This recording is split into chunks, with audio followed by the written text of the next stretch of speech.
¿Crees en la teoría de la evolución? Sí. Sí. Pues sí, sí creo. Sí, ¿Sí? sí, más o menos. ¿Más o menos? ¿Por qué dices más o menos? Bueno, no hay nada que te compruebe algo, ¿no? ¿Sí?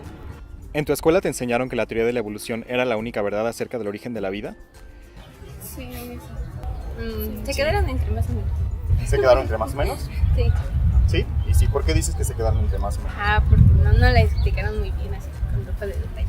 Bueno, desde la primaria sí se enfoca como que un poquito más en la teoría de evolución, pero pues te enseñan lo básico. Sí, desde el colegio. Ok. ¿Crees que la ciencia prueba esta teoría? Sí, en definitiva.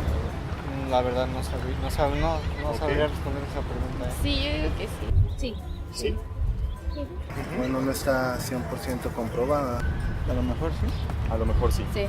La teoría de la evolución se basa en una cosmovisión que es el materialismo. El materialismo enseña que las únicas cosas que existen son las materiales, es decir, no existen los milagros, no existe Dios, y el día que tú mueras, pues simplemente tu vida se termina y regresas al ciclo de la vida natural. ¿Tú crees esto? Pues más que nada, pues yo creo lo que se pueda demostrar más que nada. Ok. O sea, entiendo la postura, pero igual hasta que no vea una demostración aceptable tanto de una u otra postura, pues no puedo definir nada. No, yo sí creo en Dios. Ok, muy bien. Sí, yo también soy creyente. Más o menos. Más o menos. Pues prácticamente yo siempre he dicho que es hombre, tiene que creer en algo, tiene que creer en Dios. Ok, muy bien. Pero por ejemplo, ¿tú crees que cuando morimos ya se acaba todo? Pues depende también, ¿no? Porque en diferentes culturas se manejan diferentes cosas. Ok. Y pues ahora sí que depende cómo vea cada quien. Sí. ¿Sí? Ok, muy bien. Sí, claro. ¿Por qué crees que le llaman teoría de evolución y no ley de evolución? Porque es una simple teoría. No Es una- está comprobado. Ok, ¿no está comprobado? Sí, exactamente, no está comprobado de que sea que sea así definitivamente, ¿no? Porque no está comprobado. Como te comenté, no está 100% comprobada. Porque es eso una teoría, ¿no? No comprobada, o bueno, es lo que yo pienso. Ok, ¿conoce tú? ¿Qué dirías? Igual lo mismo, no está comprobado. Ok, ¿qué creen que le haga falta para comprobarla? Regresar el tiempo y saber cómo se Verlo uno mismo, ¿no? Ajá. Hay evidencia que sugiere que la teoría de la evolución es falsa o que tiene ciertos errores fundamentales. ¿Estarías dispuesto a escucharla? ¿Estaría bien? ¿Estarías dispuesto a escuchar estos argumentos en contra de la teoría de la evolución? Pues también puede ser falta de... Me acuerdo, hace tiempo hicieron un coloquio de la diversidad genética en la... Ay, no me acuerdo en qué región. Igual, por lo que acá alcancé a entender y que me explicaron, porque no soy del área, es que te dicen, debido a las condiciones y la cantidad limitada de animales, no se esperaba encontrar tanta variedad genética. Por lo que otra teoría que sacaban es de que la variación genética no solamente se da de forma vertical, que también puede haber una variación horizontal. Ok, muy bien. Y bueno, igual, o sea, nada más es para ejemplificar que todavía hay cosas que no sabemos. Que involucra, Voy por a ejemplo- voy a escuchar los argumentos, sí, claro. Ok, perfecto, muy bien. Muchísimas gracias. Muy bien, pues, ¿listo, Charlie? Ok, bien, gracias. Pues bienvenidos todos a esta tercera conferencia de Respuestas Querétaro. Es la tercera conferencia que damos este año. Respuestas Querétaro lleva haciendo conferencias desde hace 2 años y pues siempre nos hemos interesado por estos temas que pueden resultar controversiales, ¿no? El origen del universo, el origen de la vida, la moral, el origen del bien y del mal. Y pues bueno, el día de hoy vamos a tratar el tema de la evolución, ciencia o doctrina. Yo estudié maestría en ciencias con especialidad en biotecnología, entonces pues más o menos he estudiado un poquito el tema, finalmente me interesa y pues bueno, tuve algunas dificultades ahí con algunos profesores durante la maestría, pero al final de cuentas, como vimos, la gente también está muy receptiva a escuchar argumentos que puedan demostrar lo contrario. Sin embargo, se sigue enseñando como si fuera la última verdad, ¿no? O la única verdad, y pues el día de hoy vamos a tratar de demostrar que puede no ser el caso. Bueno, el propósito que nosotros tenemos, que Ana y yo tenemos el día de hoy, es demostrar que la teoría de evolución, que es la teoría que dice que a partir de moléculas inorgánicas tenemos científicos, no es lo mismo que la selección natural, que dice que hay modificación de las especies en el tiempo. El segundo punto que queremos comprobar es que la selección natural sí es ciencia y se ha demostrado contundentemente y no hay razón para creer que la selección natural no es cierta. También queremos demostrar que la teoría de evolución se basa en cosmovisiones, filosofías o creencias que no son demostrables, simplemente es la premisa que algunas personas tienen y con esto basan la ciencia.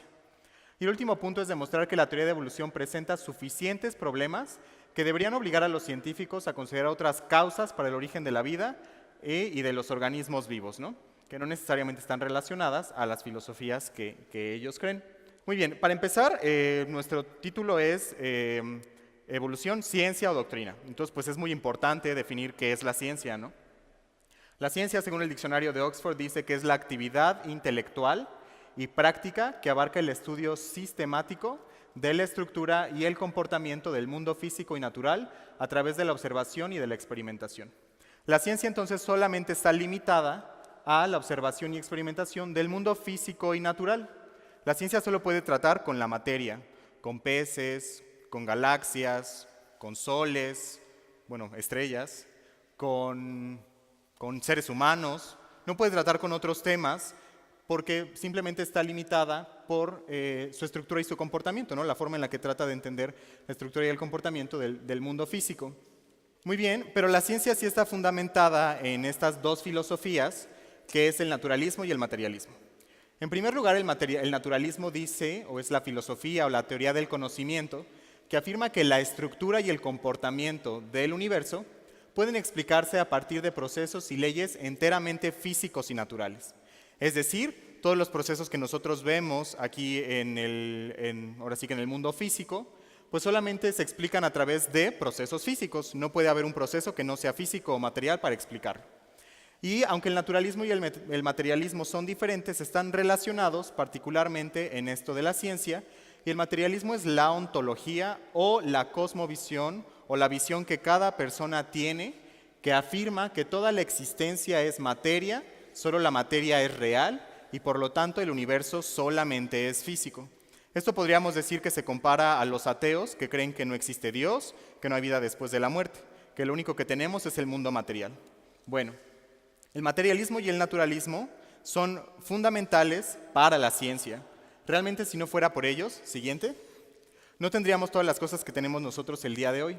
No podemos decir que milagrosamente estudiamos el universo o que milagrosamente tenemos la Estación Espacial Internacional. Tampoco podríamos decir que, bueno, de este lado no está, tampoco podríamos decir que milagrosamente nosotros tenemos la tecnología verde, por ejemplo, los molinos de viento, o por ejemplo que un ángel vino y nos dijo cómo es que nosotros teníamos el quirófano perfecto. No. La verdad es que la ciencia nos permite tener todas estas cosas. La ciencia, basada en el naturalismo y en el materialismo, nos permite tener variación en los alimentos que comemos, nos permite entender la ingeniería y la física y la química detrás de algunos procesos, como por ejemplo los aviones, nos permite estudiar los ecosistemas y saber cuál es el impacto que nosotros estamos teniendo sobre ellos, y también nos permite mejorar nuestro entendimiento acerca de la medicina, de la condición humana, y nos da tratamientos mejores para las diferentes enfermedades que tenemos hoy en día. Estas son buenas premisas para la ciencia, y la ciencia buena, siguiente, se basa en ellas. Sin embargo, algo que tenemos que entender muy bien es que la ciencia se basa en estas premisas. Es decir, mi premisa original es, solamente ocurren sucesos materiales. Yo no puedo demostrar eso científicamente, pero lo que sí puedo hacer es derivar la ciencia a partir de esa premisa. Entonces yo digo, como solo hay procesos materiales, entonces todo lo voy a entender únicamente a través de procesos naturales, y eso es precisamente lo que la ciencia hace.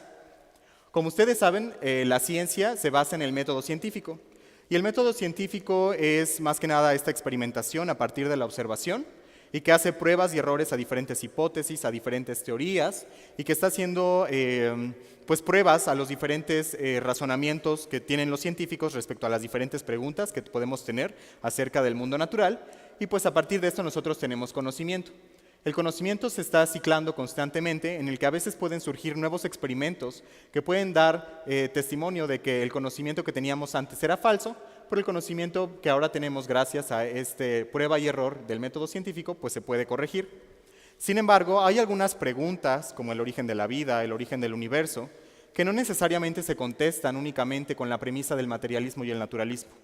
Y si el materialismo y el naturalismo no son suficientes para responder estas preguntas, entonces se pueden empezar a cuestionar también estas premisas para tratar de dar otro tipo de conocimiento que no necesariamente es científico, pero que existe, como por ejemplo la historia. La historia no es científica, porque no puedes repetir un proceso y solo lo observaste una vez, no puedes observarlo varias veces y no puedes hacer un experimento de Napoleón en el laboratorio, por ejemplo. Siguiente. Entonces, la teoría general de la evolución, que en realidad es una síntesis de diferentes investigaciones o de diferentes descubrimientos que se han hecho desde incluso 1600 antes de Darwin, es la teoría que establece que todos los organismos vivos se originaron a partir de un solo organismo, que es el primer ancestro común de todos los seres vivos, plantas, animales, bacterias, hongos, todos. Y que este a su vez se originó a partir de la combinación de las formas inorgánicas que componen a un organismo vivo. No sé si alguna vez vieron como en qué se componían los organismos vivos. Chon, ¿alguna vez lo oyeron en la primaria? Chon, carbono, hidrógeno, nitrógeno, oxígeno. Bueno, entonces esta teoría dice que a partir de estos componentes, pues entonces se formaron moléculas a hombres. Esta es la teoría general de la evolución. Siguiente, por favor.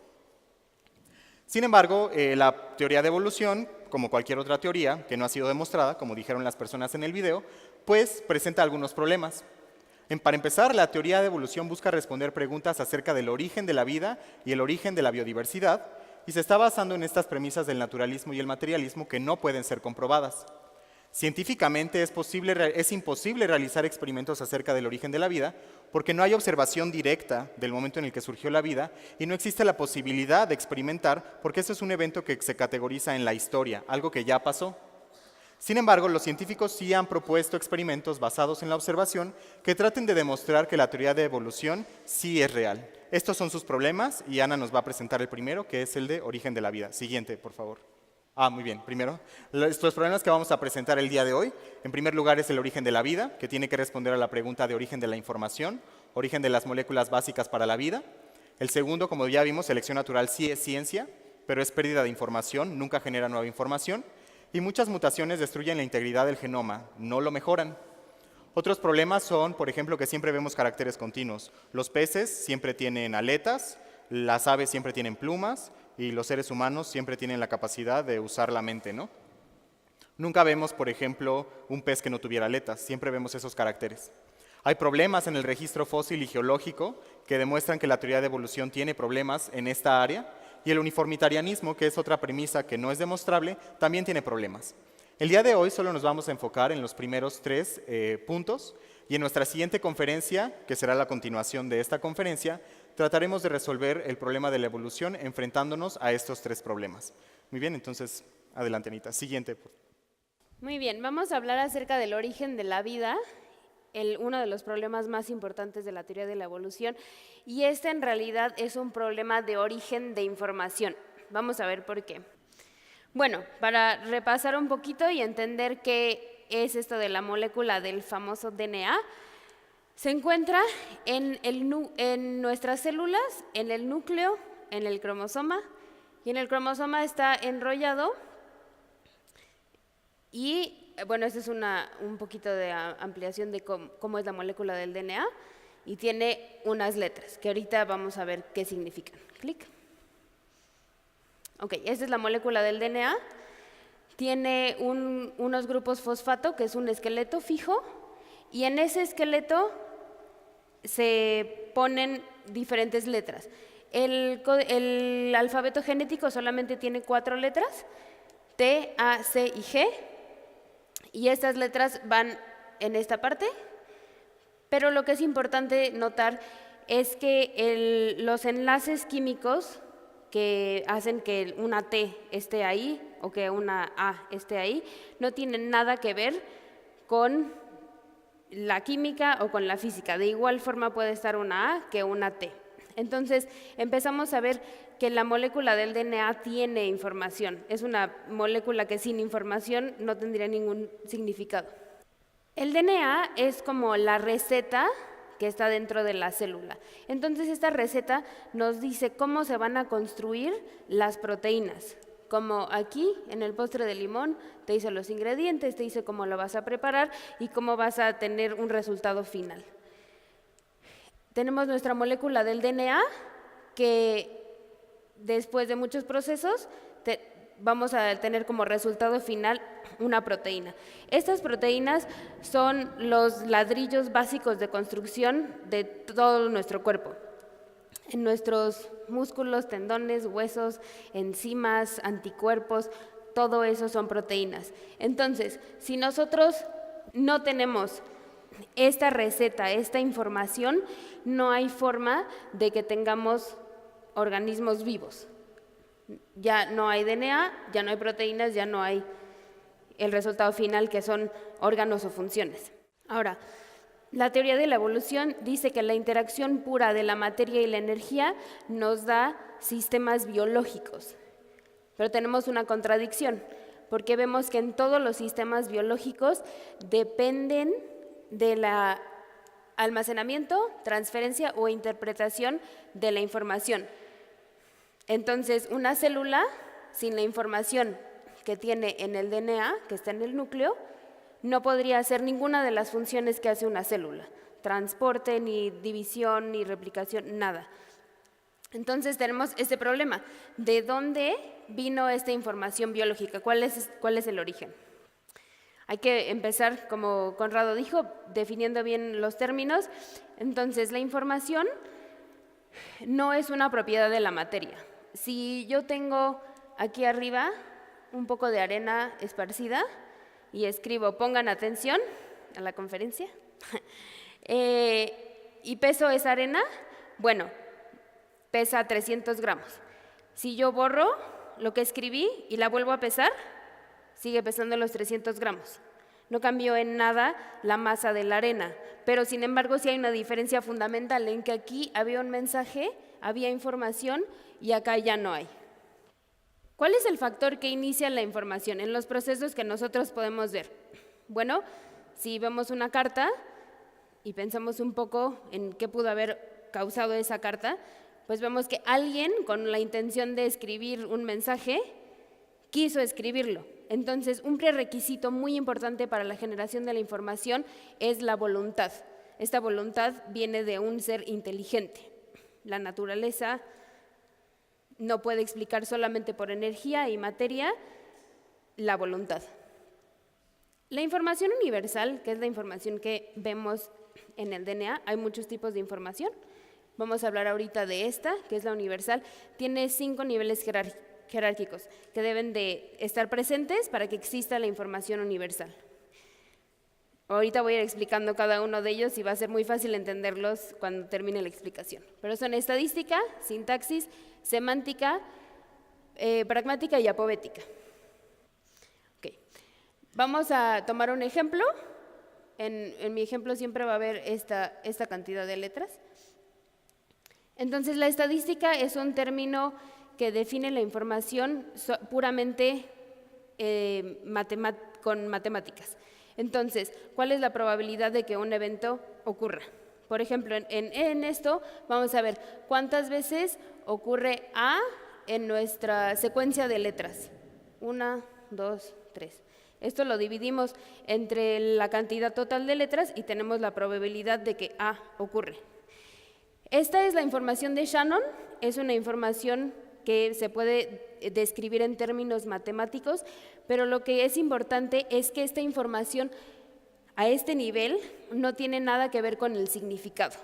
Yo tengo una secuencia de letras que ahorita no les está comunicando nada a ustedes. ¿Ok? Clic. La siguiente es la sintaxis. La sintaxis se refiere a las reglas del lenguaje o la gramática, de qué palabras son permisibles, en nuestro ejemplo, en el lenguaje español. Entonces, por ejemplo, si tengo TUNA, eso forma una palabra, ¿no? Es una palabra permisible, hasta ahí llegamos, sin atribuirle significado. Por ejemplo, una vocal también puede ser una palabra en nuestro lenguaje español, pero si tengo estas letras, pues esta no es permisible en nuestro lenguaje. A eso se refiere con sintaxis. Ahora, semántica. Viene de semánticos griego que significa significado. Entonces, TONA, si yo digo esto, ustedes saben que es una fruta verde con espinas.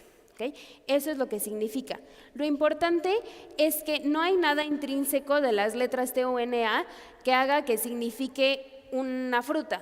Simplemente es una asociación mental. ¿Por qué?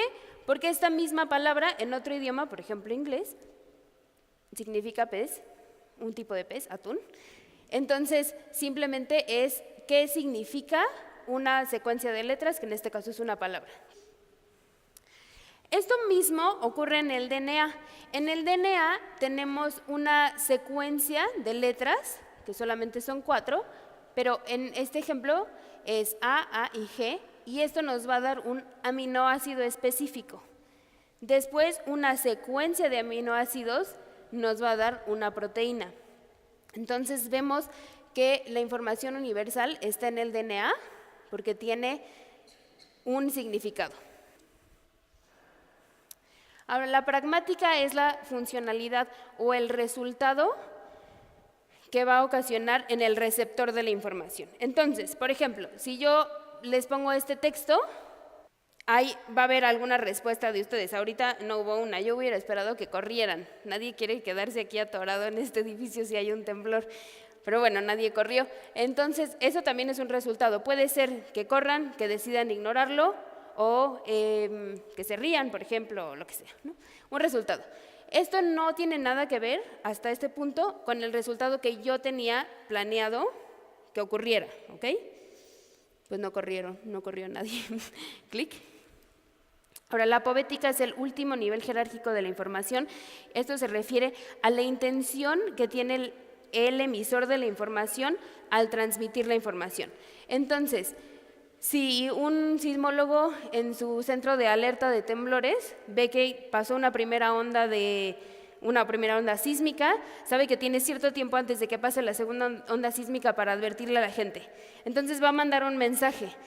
Esa persona, porque es muy buena, quiere evitar la muerte de muchas otras personas. Entonces va a transmitir este mensaje con la intención de que la gente, en efecto, se mueva, corra o busque una zona de seguridad. ¿Okay? Entonces, a esto nos referimos con apovética.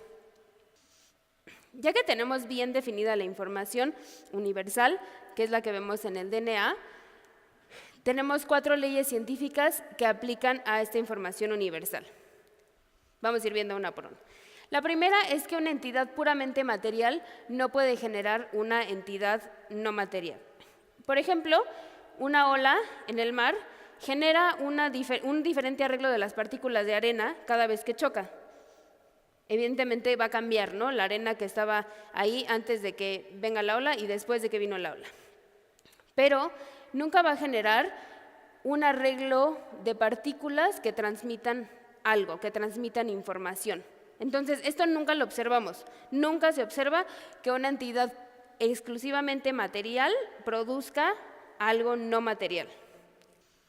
La segunda es que la información universal es una entidad no material. ¿Por qué podemos decir esto? Bueno, tenemos 2 ámbitos claramente distinguibles. El ámbito material, las cosas que tienen masa o que se relacionan con la masa, porque, por ejemplo, los fotones no tienen masa, pero se relacionan con la masa, y las cosas no materiales, que tienen peso 0, como la información, la voluntad, el lenguaje, las ideas, los valores, las creencias, todas esas cosas no son materiales. Una forma muy práctica y fácil de distinguir estas dos es el Sistema Internacional de Unidades, que estudia o puede medir todas las cosas con masa. Por ejemplo, pues el metro nos dice la longitud, ¿no?, de cierta cosa. Ahora, usando alguna de estas o la combinación de alguna de estas, podemos tener la medida de cualquier cosa con masa. Por ejemplo, pues el área es longitud por longitud. Si quisiéramos aplicar esto mismo a la información, vemos que ninguna de estas unidades es suficiente para medir la información, porque como ya vimos no tiene masa. Ahora, la información universal no puede ser creada por procesos estadísticos. Esta es una de las cosas que los evolucionistas dicen que sucede, que por mucho tiempo, por mutaciones al azar, se puede crear información.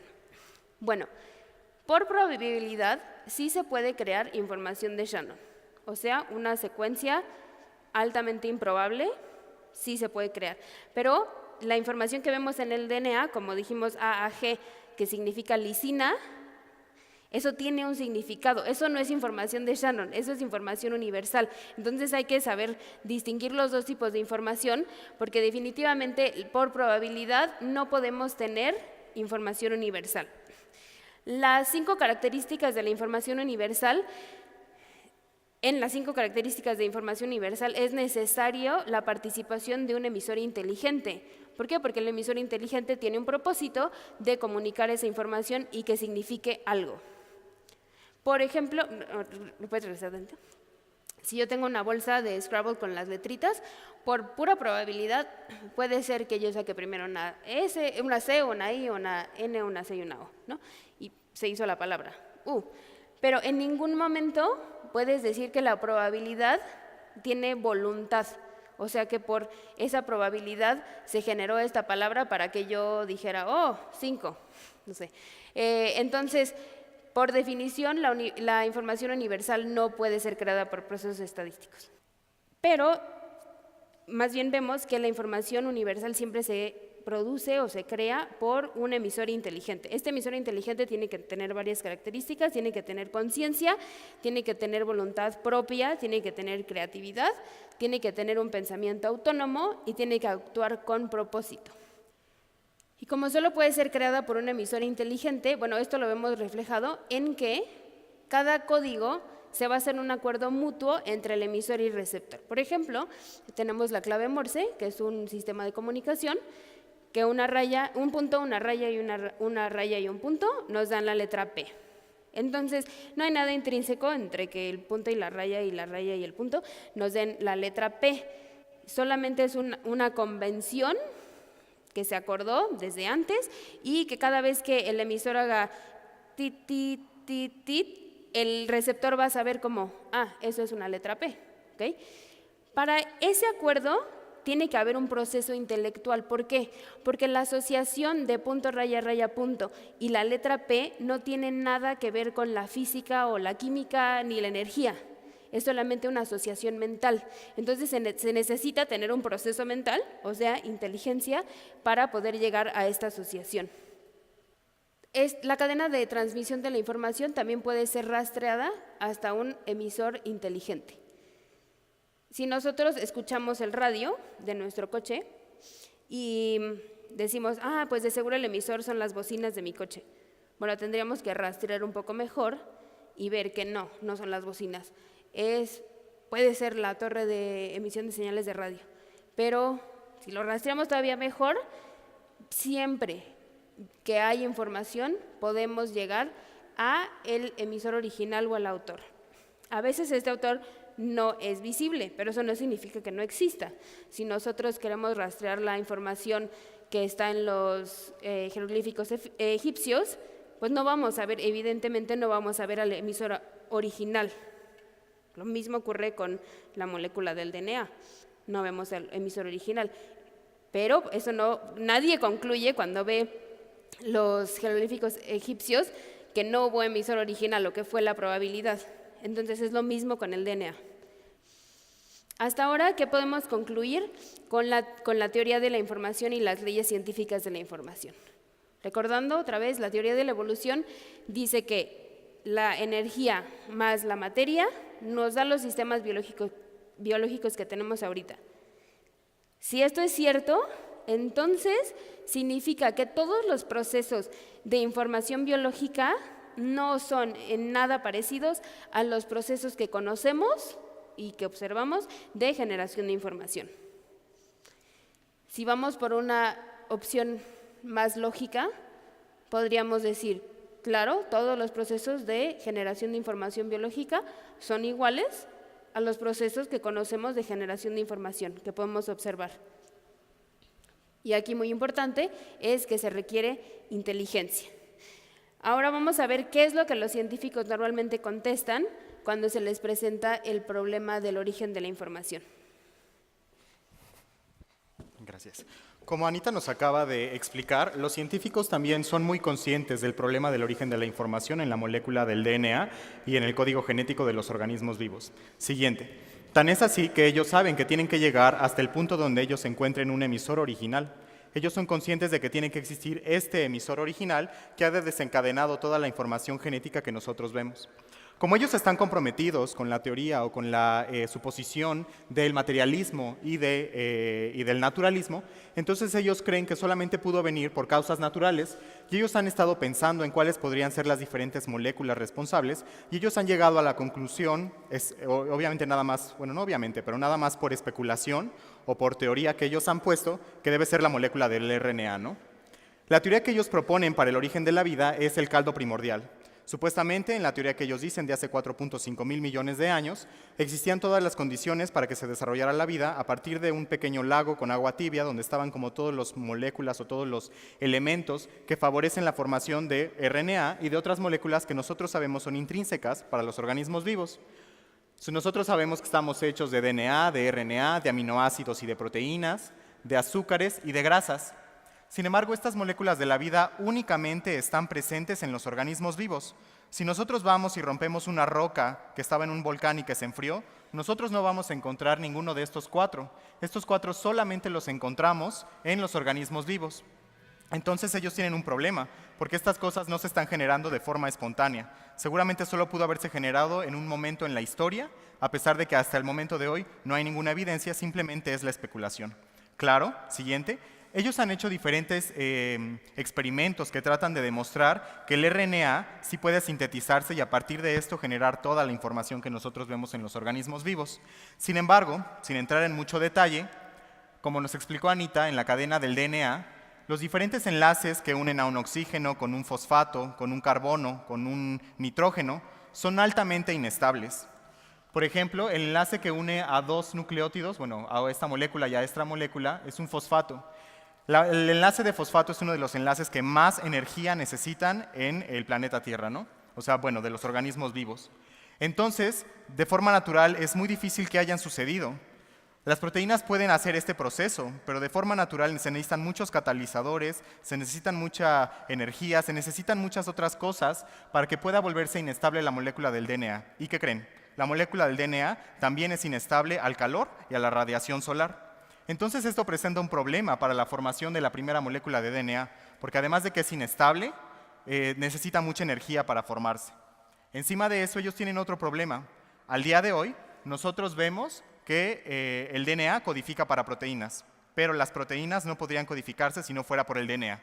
¿Qué fue primero, el huevo o la gallina? Bueno, siguiente. Lo que ellos dicen es que el RNA o el DNA fue primero, ¿no? A través del mundo del RNA. Y entonces ellos dicen, ya sé, vamos a hacer un experimento para demostrar que el RNA tiene capacidad catalítica y que da origen a la vida de forma natural, y están ignorando entonces toda la parte de información que Anita nos ha presentado. Sin embargo, los científicos, así como un chef que va a cocinar un pastel, ellos ya saben cuál es el resultado final y ellos ya tienen la receta de cómo va a suceder esa interacción. Así como el chef va incluyendo huevo, harina, leche, azúcar y estas cosas, los científicos dicen, oh, pues si tiene que haber fosfato, entonces le echamos fosfato y seguramente tiene que tener esta molécula de carbono y entonces la ponemos y entonces ellos van desarrollando una receta que ellos ya conocen acerca de cómo llegar al resultado final del RNA, ¿no? Entonces ellos dicen, ¿ven? Sí pudimos hacer RNA, sí, pero para que ellos llegaran a RNA, así como el chef llega al pastel, ¿qué tiene que haber en medio? Información. Y ellos están empleando muchísima información y muchísima inteligencia en favorecer estos procesos biológicos. Un experimento que sería bastante más honesto acerca de la formación de RNA sería dejar un lago ahí con agua y con ingredientes o con moléculas y entonces ver que la vida surja. Si realmente la vida surgiera tan fácilmente como ellos dicen a partir de esta formación, lo veríamos constantemente, no solamente una vez en la historia del planeta Tierra, sino muchas veces en la historia del planeta Tierra, y no solamente en el planeta Tierra, sino en muchos otros planetas que pudieran tener las características de semejantes al planeta Tierra. Sin embargo, eso no es lo que estamos viendo. Por lo tanto, los científicos evolucionistas no solamente están presentándose ante el problema de la información, sino que sus propios experimentos están requiriendo de información y no están proponiendo respuestas que puedan ser viables ante este problema del origen de la vida. Por lo tanto, el origen de la vida no puede darse únicamente, o al menos la teoría de materialismo y de naturalismo no puede explicar contundentemente el origen de la vida a través del origen de la información y de las moléculas necesarias para la vida. Este no es el único problema. Siguiente. Algunos de los científicos, se les pregunta, científicos evolucionistas, ellos reconocen este problema de la información y entonces, por ejemplo, Richard Dawkins, que es uno de los ateos biólogos más importantes de nuestro tiempo, que es muy inteligente y que ha presentado buenas teorías, tuvo una entrevista con Ben Stein, que es un entrevistador y que hace una película que se llama Expelled, No Intelligence Allowed. Si no la han visto, se la recomiendo muchísimo, está en YouTube. Y entonces Ben Stein le pregunta, bueno, ¿cómo surgió? ¿Cuál es el origen de la vida, no? Y Richard Dawkins dice, la verdad es que nadie sabe cómo surgió la vida. Richard Dawkins, este ateo que está completamente a favor de la teoría de evolución, en esta entrevista dice, nadie tiene idea de cómo surgió la vida en el planeta Tierra. Pero esta es mi hipótesis. La única forma en que puedo pensar que el diseño inteligente pudo tener algo que ver en el origen de la vida es con una civilización en el universo que evolucionó a niveles muy avanzados de tecnología, con formas semejantes al darwinismo, y diseñaron una forma de vida que sembraron en este planeta. Dawkins lo que está apelando es a inteligencia extraterrestre. Él está diciendo, bueno, pues si entonces las moléculas no pueden formarse de forma natural, pues entonces, ok, reconozco que alguien inteligente pudo haberlo hecho, pero debieron haber sido aliens, no pudo haber sido otra persona u otra fuerza inteligente. Sin embargo, él dice algo padrísimo, él dice, y es una posibilidad, esto es una posibilidad. Si buscas evidencia en los detalles para encontrar el sello de algún tipo de diseñador, y este diseñador puede ser una inteligencia superior en el universo. ¿Dónde he escuchado eso antes, no? Entonces, si existe la probabilidad de que los aliens hayan sembrado la vida en el planeta Tierra, pues probablemente también hay otras formas de vida o de inteligencia que pudieron haber hecho exactamente lo mismo. Entonces aquí vemos que el problema del origen de la vida es un problema bastante grande que no pueden resolver y tienen que apelar a suposiciones, a doctrinas, a creencias, a imaginaciones que ellos tienen, ¿no? Para tratar de responder este problema. Eso ya no es ciencia. La siguiente, por favor. Bueno, nosotros al principio dijimos, aquí ya dejamos todo lo de origen de la vida, ¿no?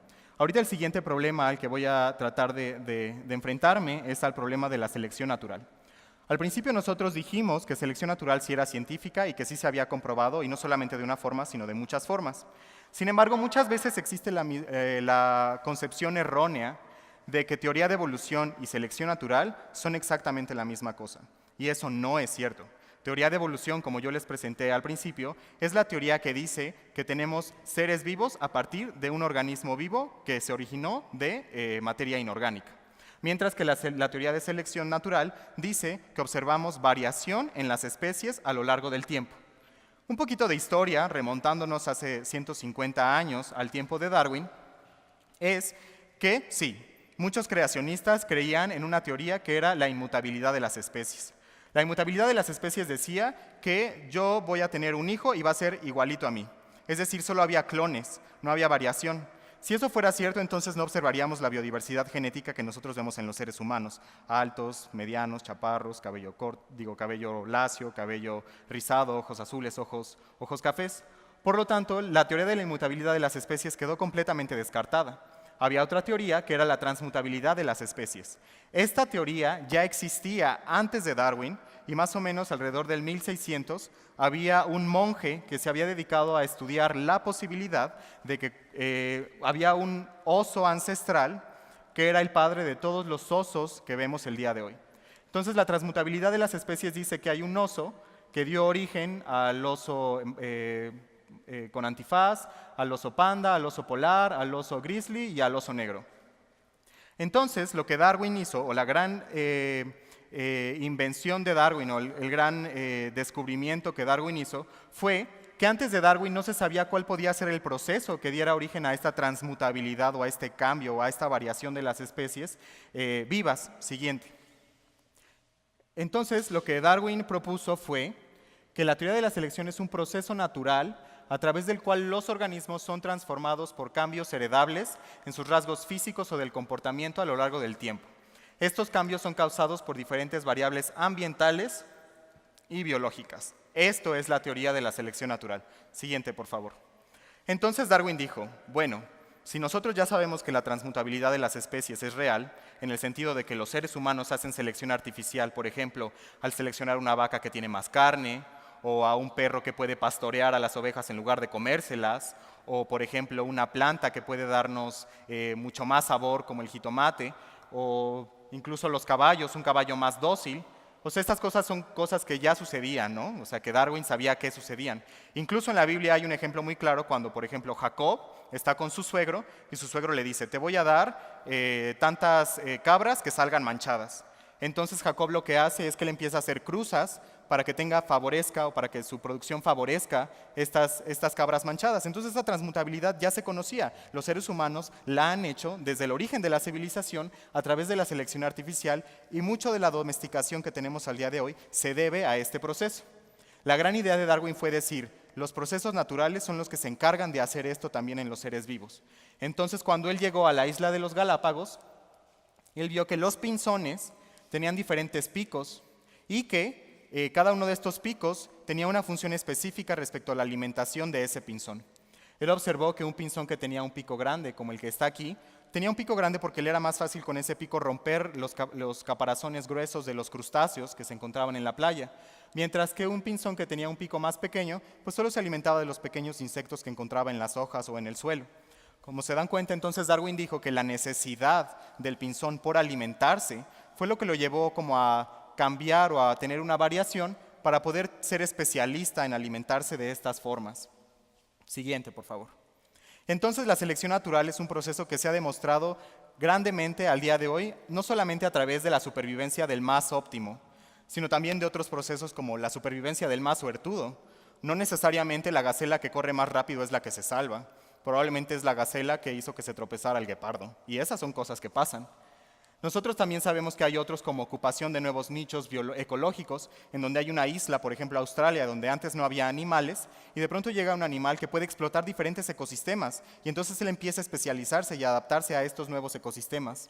Selección sexual, cuando por ejemplo los pavorreales hembra tienen que escoger a un pavorreal macho que no solamente tenga plumas muy bonitas, sino que sea capaz de sostener estas plumas a la hora del ataque de un depredador. Porque sabe la hembra que este macho puede darle más propiedades o más características beneficiosas de supervivencia a sus pequeños. Hay otros procesos como extinción, en donde pues simplemente la especie no logró adaptarse y se extingue, otros como simbiosis, y hay otros muy complicados como epigenética, pleiotropía y epistasis, que espero que pongan mucha atención porque son muy difíciles. No, no es cierto, no los voy a explicar, pero que tienen que ver con el ADN, ¿no? Entonces la selección natural ha quedado demostrada a través de muchos procesos. Siguiente, por favor. Sin embargo, nuestra premisa es que la selección natural no es ganancia de información, sino pérdida de información. Supongamos que tenemos nosotros a un perro ancestral, que ya es como después de los lobos, tenemos un perro ancestral que tiene los genes que codifican para cabello mediano, es decir, la combinación de cabello corto y cabello largo. Muy bien, cuando este perro se cruza con otro perro de cabello mediano, pues va a dar a 3 posibilidades. A un perro con cabello corto, a un perro con cabello mediano, igual que sus padres, o a un perro con cabello largo. Esto por genética. O sea, la genética permite que estas cosas sucedan, ¿no? Sin embargo, si de pronto llega, por ejemplo, una década de mucho frío o varios años donde empieza a hacer mucho frío, pues las probabilidades de que el perro con cabello corto sobreviva son muy bajas. Probablemente el perro con cabello mediano también va a estar sobreviviendo, pero después de un tiempo, si sigue haciendo frío, pues también se va a morir. Entonces el único que va a quedar pues va a ser el perro que tiene el cabello largo. Si ese perro a su vez se cruza con un perro que tiene cabello largo, pues las posibilidades de que salgan sus hijos con cabello largo son muchísimo más altas, pero también probablemente va a salir un perro con cabello mediano. Si el frío continúa, entonces el perro mediano también se muere y entonces se pierde la información para cabello corto. Lo que estamos viendo en este diagrama es que la información simplemente fue transmitida. La información no se creó. Este perro no creó información para cabello largo. Sus padres tenían esa información, solamente se expresó por probabilidad genética. El perro pudo adaptarse al cambio de temperatura y esta adaptación al cambio de temperatura por los genes que él ya tenía le permitieron especializarse en el nuevo ambiente y entonces hubo un proceso de selección natural. Sin embargo, también hubo pérdida de información, porque el gen que codificaba para cabello corto ya se perdió en la tercera generación y en el dado caso de que vuelva a hacer calor, probablemente este perro también moriría porque no podría adaptarse a esa situación. Entonces la posibilidad de adaptación disminuye en el futuro.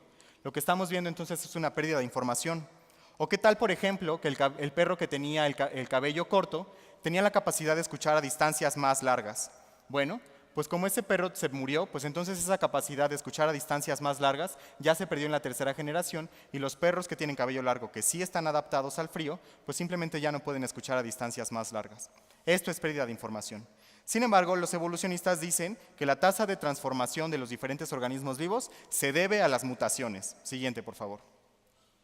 ¿Y qué son las mutaciones? Bueno, las mutaciones son la transformación por error de copia en la estructura de un gen o un cromosoma que resulta en la variación del genoma y que puede o no heredarse a futuras generaciones. Cada que una de tus células copia el ADN para transmitírselo a otra célula, hay errores y a eso se le llama mutaciones. Algunas de ellas pueden pasar a tus células sexuales, los espermatozoides y los ovarios, óvulos, o los óvulos, pero algunas se puede quedar en tu piel y entonces ya no pasa a la siguiente generación. Pero los que sí están en las células sexuales pueden pasar a la siguiente generación. Entonces los evolucionistas dicen que entonces la modificación o las mutaciones que existen en estas células sexuales, pues entonces logran transmitirlos a la siguiente generación. Las mutaciones, se sabe, pueden mejorar el rasgo de una especie o de una población, pueden mantenerlo neutral, pueden hacerlo nocivo o incluso letal. Es decir, la mutación termina matando al organismo. La mayoría de las mutaciones son neutrales y no pasan a la siguiente generación. Sin embargo, a través de las mutaciones nosotros hemos podido entender, por ejemplo, en las moscas, dónde se ubica la cabeza y dónde se ubican las patas. Entonces el gen HOX, cuando se muta, pues nosotros vemos que en lugar de que la mosca le crezcan antenas, le crece una pata. Entonces eso nos ayuda como a entender como la función de los genes. Nosotros también sabemos que hay algunas mutaciones que tienen algún efecto sobre los seres humanos, por ejemplo, los niños o las personas que tienen síndrome de Down, es una mutación en su genoma. Y también, bueno, últimamente están de moda los gatos sin orejas, y eso también es una mutación. Entonces, ellos dicen que las mutaciones son suficientes para esto. Siguiente, por favor. Sin embargo, Haldane, que es un evolucionista, él se hace la pregunta, bueno, si las mutaciones son el único fenómeno a través del cual puede haber variación en el tiempo en las especies, ¿cómo se fija entonces una mutación benéfica en una población? Y él llegó a la conclusión de que esta mutación benéfica debía ocurrir por dos procesos que tenían que ocurrir al mismo tiempo. Supongamos que uno de ustedes tiene la enorme ventaja de ver más colores que el resto de nosotros. Esa es una gran ventaja porque ustedes pueden distinguir más nítidamente algunas cosas y pues seguramente debe ser muy padre como ver más colores, ¿no? ¿Qué es lo que tú tendrías que hacer para que entonces esa característica que tú tienes se pueda fijar en la siguiente generación? Bueno, Haldane dice que en primer lugar deberías de tener muchos bebés. Y cuando Haldane dice muchos bebés no se refiere a 5, 10, 15, se refiere a miles de bebés. Tú tendrías que tener miles de bebés. Y no solamente tendrías que transmitir esta información a muchos otros, a tus hijos, a muchos hijos, sino que también tendrías que asegurarte de que las características de las otras personas no pasen a la siguiente generación. ¿Y cómo logras eso? Matándolos. Entonces tendrías que matar a muchas otras personas o tendría que morirse la población para que entonces esta característica pudiera pasar a la siguiente generación. El dilema de Haldane dice que el tiempo que los mismos evolucionistas han establecido para el tiempo de la vida en el planeta Tierra, no alcanza para la enorme diversidad que nosotros vemos, ni siquiera de rasgos interesantes como ver más colores, sino de rasgos esenciales para la vida como branquias, pies, ojos, boca, pulmones, corazones. Si ellos están diciendo que en este primer organismo existían suficientes mutaciones como para dar origen a todos estos órganos que tienen una diferente función en cada uno de los organismos vivos. Sin embargo, el tiempo no alcanza para que esto suceda, además de que esta condición tiene una probabilidad extremadamente baja. Siguiente, por favor. Entonces nosotros estamos viendo que la selección natural no es ganancia de información a través de mutaciones, sino también es pérdida de información, y Ana nos va a dar un ejemplo bastante médico, bastante bueno, acerca de cómo sucede esta pérdida de información en la resistencia bacteriana a los antibióticos. Dirán los evolucionistas, bueno, Conrado, olvídate de Haldane, olvídate de la selección natural, olvídate del origen de la información. Nosotros vemos en la caja de Petri donde se cultivan las bacterias que hay creación de caracteres que le dan resistencia a las bacterias. Estamos viendo la evolución pasar en nuestros ojos en el laboratorio. Bueno, este es un argumento evolutivo muy usado por los científicos que sostienen que la ganancia de la resistencia implica ganancia de información o generación de nueva información por mutaciones al azar. Hay que regresarnos también un poquito a cómo definimos evolución. Si definimos evolución solamente como un cambio genético a lo largo del tiempo, bueno, sí, la resistencia bacteriana a antibiótico, el pelo rizado chino, pues todo eso es evolución. Pero más bien, si lo definimos correctamente, eso es selección natural. Hablamos de evolución como los cambios lo que transformó a las moléculas inorgánicas en un humano, y si vemos que hay cambios genéticos que reducen o eliminan alguno de estos sistemas celulares, entonces no están apoyando la teoría de la evolución. ¿Por qué? Porque esto es muchísimo menos complejo que un humano. Entonces aquí, por definición, tiene que haber ganancia de información. Bueno, la resistencia a antibióticos, así se ve en una caja de Petri. Estas bolitas son los antibióticos, se ponen ahí y se ve que alrededor forman un disco de inhibición de crecimiento de bacterias. Entonces, esta parte que se ve clara, transparente, es porque aquí no hay crecimiento de bacterias. En este disco podemos ver que ya hay resistencia a antibióticos y el halo de inhibición es muchísimo más chiquito. Este es un problema muy serio en medicina. Hay muchas bacterias que ya son resistentes a muchos antibióticos y es imposible tratar esas enfermedades. Esto se observa que son los mecanismos que se observan para dar resistencia a antibióticos. Son 3.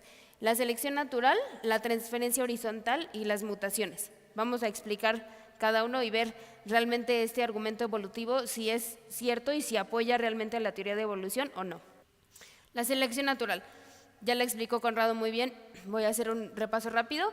Tenemos una población que está compuesta por bacterias que en su mayoría son susceptibles a antibiótico y hay en esta población algunas bacterias que son resistentes.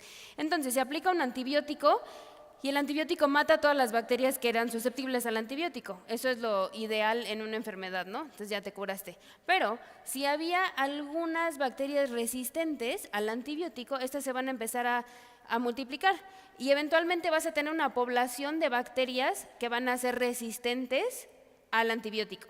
Esto es muy serio. ¿La selección natural entonces apoya la generación de información? Pues definitivamente no, porque vemos que las bacterias resistentes ya estaban ahí desde antes, ¿ok? Ya tenían sus genes necesarios para ser resistentes, solamente hubo un crecimiento de esa población. Este mecanismo no nos explica la generación de nueva información, como dicen los evolucionistas. Ahora, la transferencia horizontal de información genética simplemente se refiere a que una bacteria tenía información genética y se la transfirió a otra bacteria por diferentes mecanismos. Los humanos no podemos hacer eso, pero las bacterias sí lo pueden hacer. Clic. La transferencia horizontal implica genes que ya estaban presentes en la población o en las colonias bacterianas.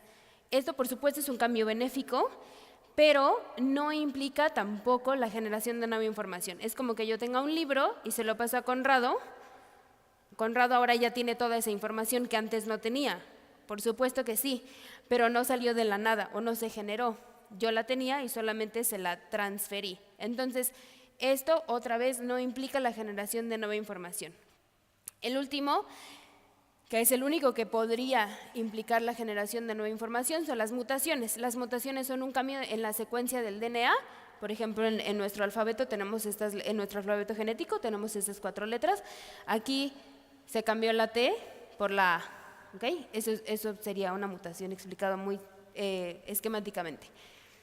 Estas mutaciones normalmente alteran la función o la estructura de las proteínas.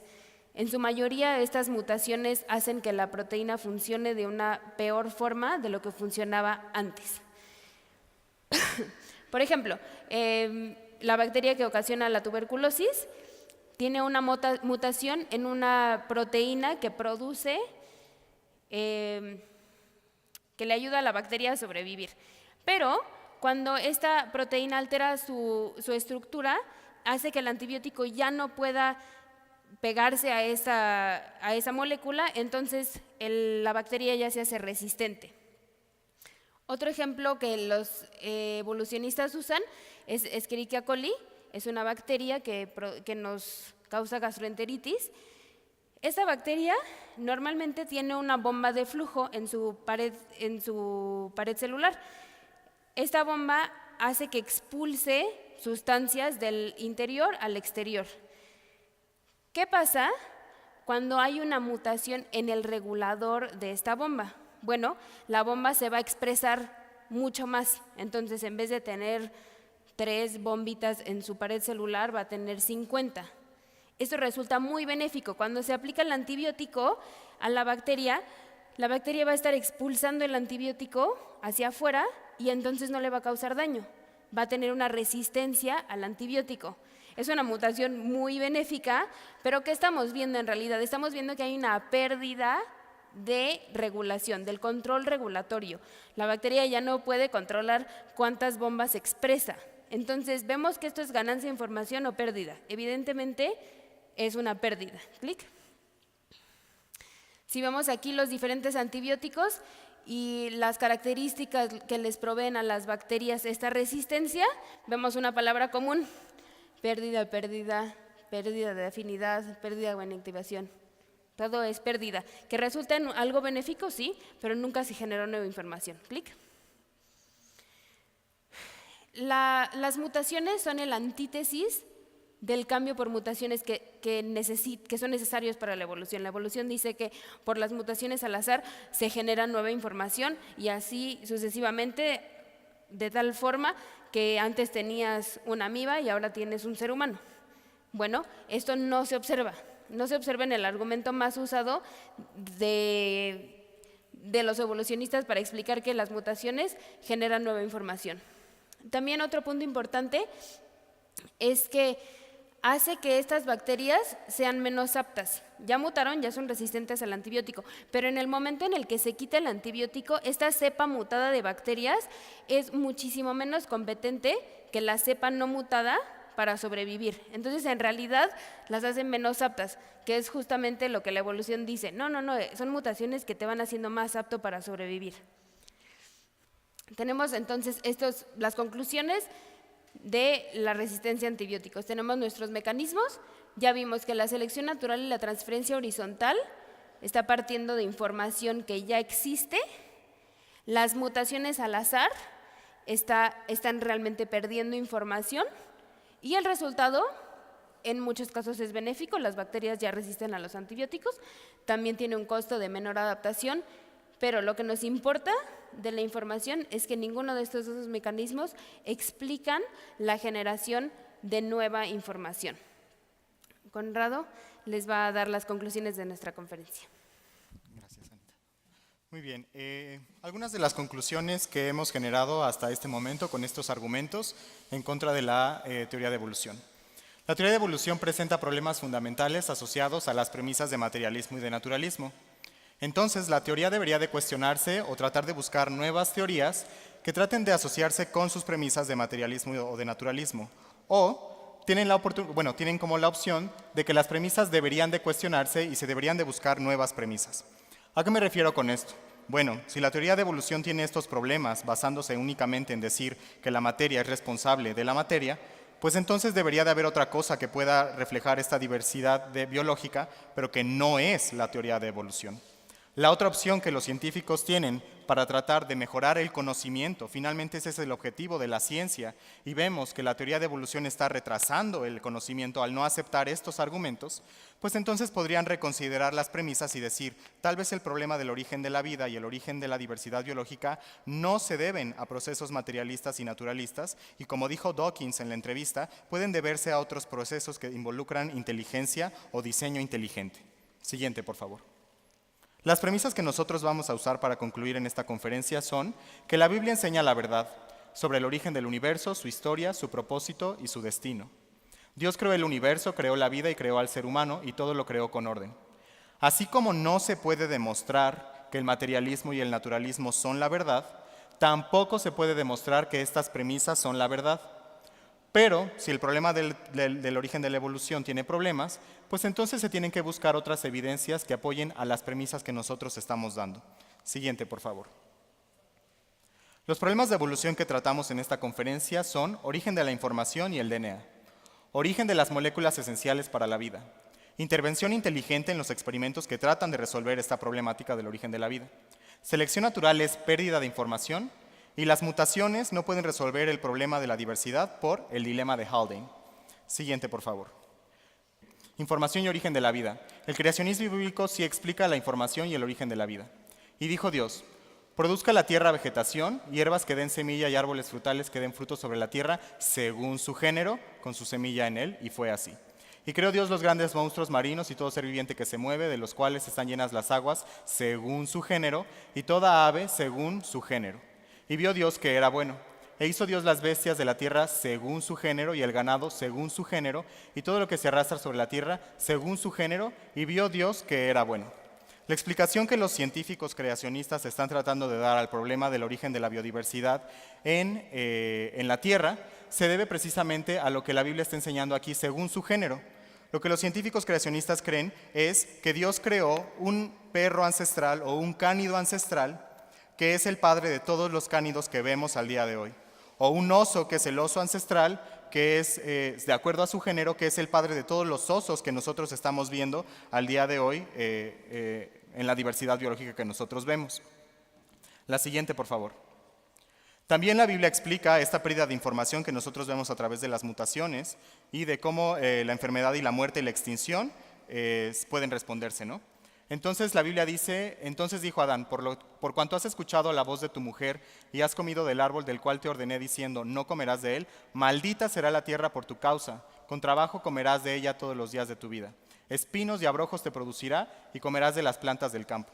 La creación de Dios, que era perfecta, entonces por el pecado de Adán, por el pecado del hombre, entra en maldición, se hace imperfecta, y en lugar de estar arrojando caracteres que son buenos o benéficos, empieza a arrojar caracteres que son malos, como espinos y abrojos, veneno, garras, estas cosas, ¿no?, que también sucede con los animales.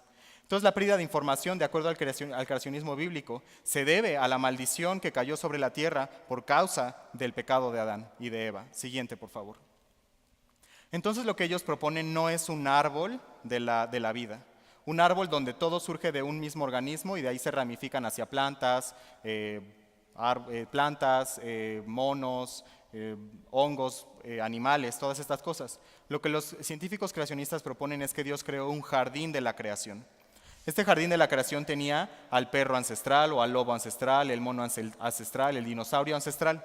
Y de ahí que Dios es un Dios que se deleita en la biodiversidad y en la diversidad, entonces les confirió esta característica de tener diversidad, ¿no? Finalmente la diversidad de estos animales se manifiesta en pérdida de información. Sin embargo, es gracias a que Dios creó como cada uno de ellos que nosotros podemos ver no solamente un tipo de oso, sino muchos tipos de osos, muchos tipos de perros, zorros, coyotes, lobos y las diferentes razas de perros. Siguiente, por favor. Esto es ciencia. Eso también es ciencia. Probablemente no sea ciencia basada en el materialismo y en el naturalismo, pero es ciencia porque hay científicos creacionistas que están tratando de responder a estas mismas preguntas desde su premisa bíblica, ¿no?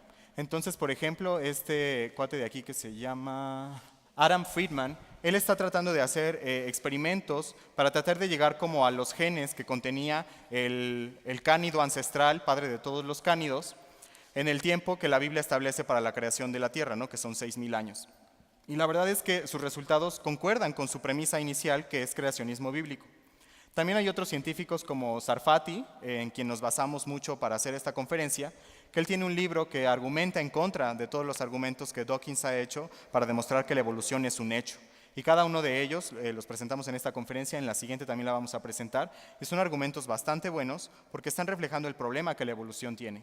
Jason Lisle también es un doctor en ciencias que se especializa particularmente en problemas del universo, pero que también ha estudiado estos problemas de la evolución. Y por último tenemos a John Lennox, que es un científico creacionista, matemático de la Universidad de Cambridge, que incluso él ha tenido debates con Richard Dawkins, y les recomiendo mucho que si les llaman a la atención estos temas y les apasionan, pues que lo busquen en YouTube también, su debate con Richard Dawkins, John Lennox, y van a ver que sus argumentos siguen siendo lógicos y racionales. El hecho de que nosotros no estemos de acuerdo, o más bien no veamos tan evidentemente todos los problemas que la teoría de evolución está presentando, como lo presentamos en esta conferencia, no quiere decir que nuestro argumento de creacionismo bíblico sea ilógico o irracional. Es perfectamente lógico y racional, porque también ellos están partiendo de una premisa que no pueden demostrar, que es materialismo y naturalismo. Finalmente, el naturalismo y el materialismo se aplican a la ciencia que tenemos el día de hoy, pero nuestro creacionismo bíblico también apunta a evidencia, no solamente de que Dios creó todas las cosas con orden, sino que Dios tiene una respuesta para las grandes preguntas del ser humano, como ¿de dónde venimos? ¿Quiénes somos? ¿Hay un propósito para nuestra vida? ¿Hacia dónde nos dirigimos? ¿Hay alguna forma en la que podamos escapar de toda la maldad que nosotros estamos viendo en el universo, en la Tierra? ¿Hay maldad? ¿Existe el bien y el mal? Bueno, para eso existe Respuestas Querétaro. Muchísimas gracias por acompañarnos en esta conferencia. Los invitamos a que vean nuestras conferencias en nuestro canal de YouTube, Respuestas Querétaro AC. Y bueno, las conclusiones de nuestra conferencia es que la ciencia es observable y repetible. La evolución de materia inorgánica a hombres no es observable y no es repetible. La creación bíblica tampoco es observable y repetible. Como ninguna de las dos es comprobable fundamentalmente, requieren de una precreencia, ya sea que creas que todo es material o que Dios puede existir y tiene la capacidad de crear cosas. Sin embargo, el creacionismo bíblico responde mejor el origen de la vida al día de hoy por los problemas que la teoría de evolución presenta. ¿En cuál de las dos vas a creer? Muchas gracias.